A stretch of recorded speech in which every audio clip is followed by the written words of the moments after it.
बीच में अगर मौका मिलेगा मैं आपसे एक छोटा कमेंट भी ले लूंगा। इस बीच विवेक जी भी हमारे साथ जुड़ गए। विवेक जी बहुत बहुत धन्यवाद आपके आने का, स्वागत है आपका। आवाज आ रही है आपको मेरी विवेक जी? हाँ, मेरा थोड़ा इंटरनेट का कुछ प्रॉब्लम था, इसलिए मैं लेट ज्वाइन कर पाया। जी जी जी। मैं स्वामी जी आपके पास आता हूँ। मेरी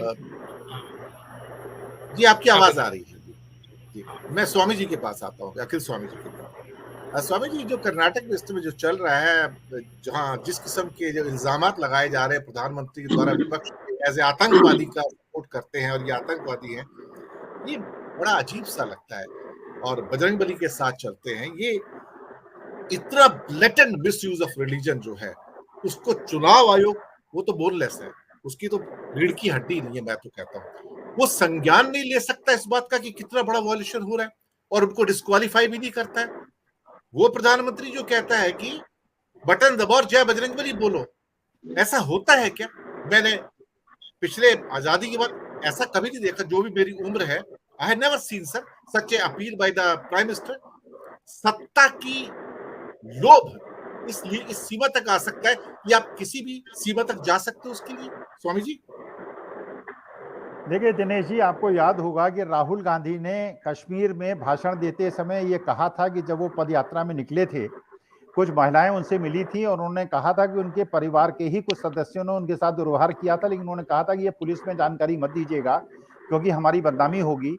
और राहुल गांधी के घर पूरी की पूरी पुलिस की फोर्स पहुंच गई थी ये पूछने कि जब आपको एक अनैतिक कार्य की, एक गैरकानूनी कार्य की जानकारी थी तो आपने पुलिस में सूचना क्यों नहीं दी।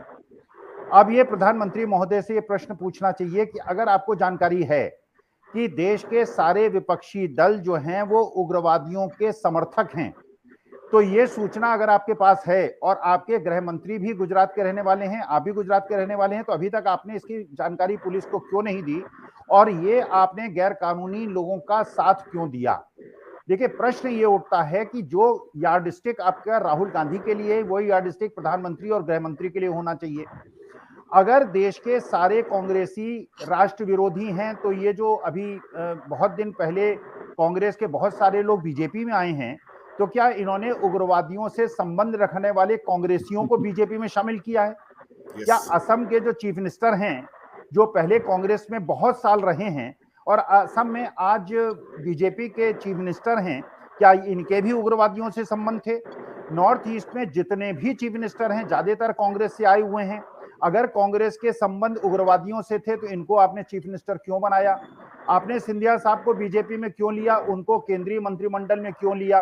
तो प्रश्न ये पूछना सर यहाँ पे चाहिए। ये भी दिला दो, सिंधिया साहब का ट्वीट दिग्विजय सिंह ने रीट्वीट किया है, जो उनका पुराना ट्वीट है कि बीजेपी आईएसआई पाकिस्तान के द्वारा सर्टिफाइड पॉलिटिकल पार्टी है। सर ये सिंधिया का ट्वीट है और आज उनके गले की फांस बन गया सर जी।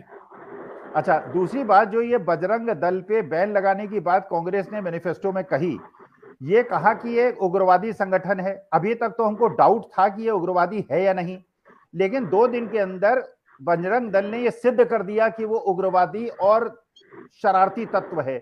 जिस प्रकार से कर्नाटका के अंदर, मध्य प्रदेश के अंदर, देहरादून के अंदर कांग्रेस कार्यालयों में तोड़फोड़ की गई। देखिए, अगर कहा गया कि अगर हम सत्ता में आएंगे तो इसको बैन करेंगे, और आपने उनके कार्यालय में जाकर पूरी तरह से तोड़फोड़ की और वहां मारपीट की और सब वीडियो में कैद है, इसका मतलब यह है कि बजरंग दल एक उग्रवादी संगठन तो है। ध्रुव सक्सेना कौन था मध्य प्रदेश का, जो बजरंग दल का कार्यकर्ता था और वहां के आईटी सेल का इंचार्ज था और आईएसआई से उसके संबंध मिले थे? अगर ध्रुव सक्सेना बजरंग दल का सदस्य था और 2 जो लोग बजरंग दल के थे, हरियाणा के अंदर 2 बच्चों को उन्होंने मार के जिंदा जला दिया था, वो भी बजरंग दल के सदस्य थे। तो वास्तविकता में अगर आप ये कहते हैं कि बजरंग दल एक बहुत शांति प्रिय संगठन है, तो बेटे और बेटियां अगर पार्क के अंदर बैठते हैं और आपस में बात करते हैं तो आप उनको डंडों से क्यों पीटते हैं? क्या हमारे देश के नौजवानों को, हम तो अपनी जवानी में लड़के लड़कियां साथ में घूमते थे, हमारी तो कोई पिटाई नहीं करता था। ये जो मॉरल पुलिसिंग आप करते हैं, ये बजरंग दल जो मॉरल पुलिसिंग करती है, तो क्या देश की जो पुलिस व्यवस्था है और जो हमारी रक्षा व्यवस्था इतनी कमजोर हो गई है? और दूसरी चीज आप कह रहे हैं उग्रवादी, मणिपुर के अंदर जो आग लगी हुई है जिसका विवरण आपने दिया, एक संयुक्त सचिव की हत्या की गई है, कुछ विधायकों की हत्या हुई है और ये आग मेघालय तक पहुंच गई है। एक देश के प्रधानमंत्री की और गृह मंत्री का क्या कर्तव्य है? क्या उसको सारी चीजें छोड़कर नॉर्थ ईस्ट में लगी हुई जो चीन से टचिंग बॉर्डर्स हैं, जो हमारे लिए संवेदनशील मुद्दे हैं, वहां पे अगर इस प्रकार की उग्रवादी घटनाएं हो रही हैं और आपस में संघर्ष हो रहा है, खूनी संघर्ष हो रहा है, और मैरी कॉम जैसी विश्व विजेता ने अपील की है हाथ जोड़ के प्रधानमंत्री से कि मेरे प्रदेश को बचा लीजिए, और प्रधानमंत्री वहां बजरंगबली को और हनुमान जी को लेके घूम रहे हैं। देखिए, वास्तविकता में आप देश के प्रधानमंत्री हैं, और देश के प्रधानमंत्री का और गृह मंत्री का यह कर्तव्य है कि देश की एकता और अखंडता। आपके सैनिक रोज मारे जा रहे हैं, कभी छत्तीसगढ़ में मारे जाते हैं, कभी बॉर्डर में मारे जाते हैं, कभी पुंछ में मारे जाते हैं। सर और 20 उसके बाद सैनिक मारे गए सर, 20 सैनिक जी, शहीद हुए जी, पिछले 10 दिनों के अंदर सर। जी जी।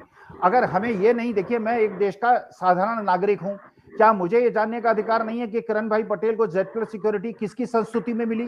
क्या मेरा ये जानने का अधिकार नहीं है कि ये जिस प्रकार से ये जो किरण भाई पटेल श्रीनगर घूमे और रूस में जाके घूमे, और Z+ सिक्योरिटी किसी आदमी को मिल सकती है क्या? बिना संस्तुति के मिल सकती है क्या? आप किसी बात का जवाब नहीं देते। पुलवामा के अंदर RDX कैसे आया, आप उसका जवाब नहीं देते। 4 साल हो गए, 5 साल हो गए, अभी तक हमें ये नहीं पता कि वो कैसे हुआ, किसकी गलती से हुआ, जिसकी गलती से हुआ क्या आपने उसको दंडित किया। तो मैं किसी पे दोषारोपण नहीं करता, लेकिन मैं ये मानता हूं कि पुलिस हो या चुनाव आयोग हो या कोई भी हो, इनका जो उत्तरदायित्व है संविधान के प्रति है। बेटियां यहाँ संघर्ष कर रही हैं, रो रही हैं, पीटी जा रही हैं, पानी नहीं मिल रहा उनको, खाने पीने को मिल रहा, जो कि विश्व विजेता है। 13 महीने तक किसानों ने सफर किया, और आप जो है वहां जाके चुनाव प्रचार करके अपनी पार्टी को जिताने का प्रयास कर रहे हैं। आप देश के प्रधानमंत्री हैं माननीय मोदी जी, आप देश के प्रधानमंत्री का जो उत्तरदायित्व है उसको निभाइए, और इस प्रकार से विद्वेषकारी और देश को टुकड़े टुकड़े करने वाली जो रणनीति आपकी है उसे बाज आइए। जी, बिल्कुल आपने इसका सही कहा, और आज की डेट में तो ऐसा लगता